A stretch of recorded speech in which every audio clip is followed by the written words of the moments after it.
Welcome back to the Deep Dive. Great to be here. So today we're jumping into the Salamis-class space cruiser, specifically how it appears in Mobile Suit Gundam, the Origin. Right, focusing just on the Origins take. We're using the official materials, MAHQ, database info, that sort of thing. Exactly. And the mission really is to get a handle on this version of the Salamis, its job, the tech it had, and what it tells us about, well, how space war changed in the universal century, at least in the Origins timeline. Yeah, it's key to remember this is the Origin reimagining.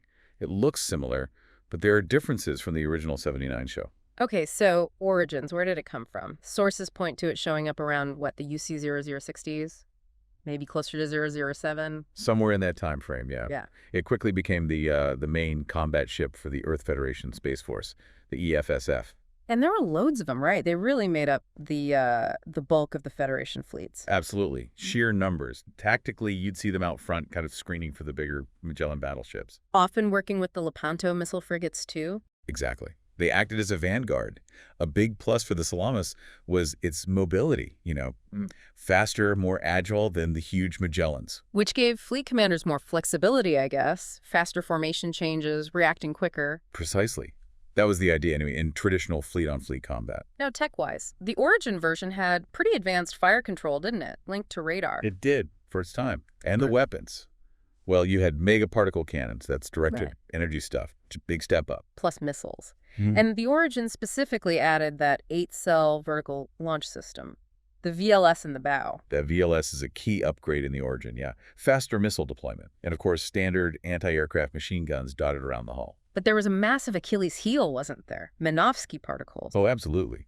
Once Xeon started deploying those widely, it just wrecked the Salamis' whole system. Radar, comms, and they went haywire. Making targeting and even defense incredibly difficult. Exactly. You really see this play out catastrophically at the Battle of Loom. These conventional warships, even with mega-particle cannons, were basically sitting ducks against mobile suits when hidden by Minovsky interference. A real symbol of how the old ways of war were ending. It was kind of the peak conventional design before the mobile suit era truly hit. Couldn't have put it better. So let's talk design specifics for the Origin. Mika Akitaka did the redesign, updating Kunio Okawara's classic. And the dimensions changed. I recall it being shorter, but taller and wider. That's right. 268.7 meters long, so shorter than the original. But 80.1 meters high and 79.6 meters wide, taller and broader. Gives it a more, maybe, compact or robust look. Suggests they might have been thinking about maneuverability, maybe. It also had that ventral re-entry capsule, right? Yeah. Like an escape pod or launch vehicle. Yes, and an optional booster for atmospheric escape. Added versatility within the Earth sphere. Operated by the EFSF, naturally. Okay, Armament Deep Dive for the Origin. You mentioned the mega-particle cannons. Yeah. How many? Official sources say 6 main cannons. Single-barrel mounts, bow, and stern placements seem most likely based on the visuals and docs. Okay, single barrel.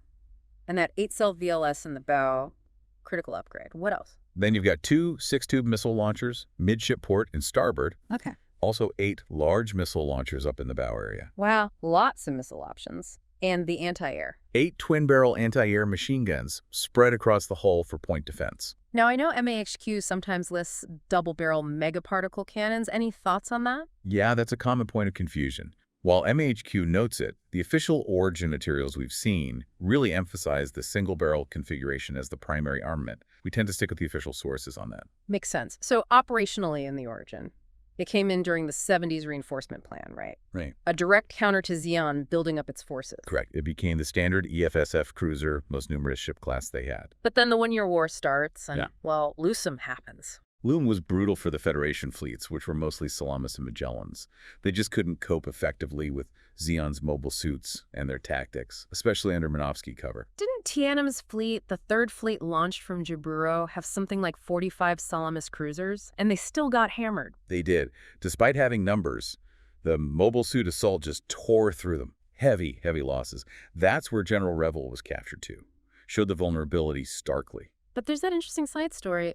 A Salamis was used in that secret mission to get Revel out? Ah, yes. Yeah. Katsilia Zabi's covert op. A Salamis was used for the extraction. They even ran into Char Aznabul's ship, the Falmel. And Shar let them go. He did. It's a fascinating moment. Shows that even with its combat limitations becoming clear, the Salamis still had some uses, maybe in specific non-fleet battle roles. So comparing Origin Salamis to the classic MSG-79 version, same basic ship type, obviously, but definitely different. Very different feels. Visually, Origin has those proportion changes we talked about. Shorter, taller, wider. Plus, way more surface detail because, well, modern animation, some find it looks tougher, more modern. Aesthetics are subjective, of course, and the designer credit difference.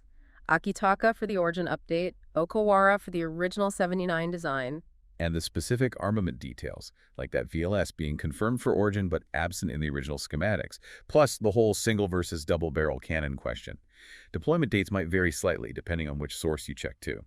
So, wrapping up its legacy in the Origin, it really stands as the high point of Federation conventional ship design, right before mobile suits changed absolutely everything. Definitely. It was the symbol of EFSF, power in space, through the 0060s and 70s. And even though it took massive hits early in the war, like at Loom, Its sheer numbers meant it was still everywhere, a crucial part of the Federation's war effort, even so it wasn't great against mobile suits itself.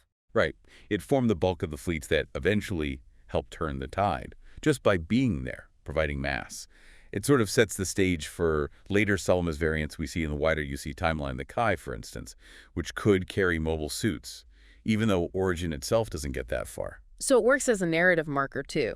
Shows the initial Federation dominance, then the struggle with new tech, but also their industrial persistence. Themes of disruption, adaptation. Exactly. The Origin Salamis is this unique snapshot, advanced for its day, vital to understanding the Federation's early war strategy, and illustrating perfectly why mobile suits became so dominant. The reimagined design really serves the Origin's specific retelling. Which leads us to a final thought for you listening. If the Salamis showed its weaknesses against mobile suits so clearly and relatively early on, what do you think the Federation's top brass was thinking? Why rely so heavily on this design right up until the war began, seemingly before fully grasping the mobile suit threat? Something to chew on. What assumptions were they making? Definitely food for thought. Thanks for joining us for this deep dive.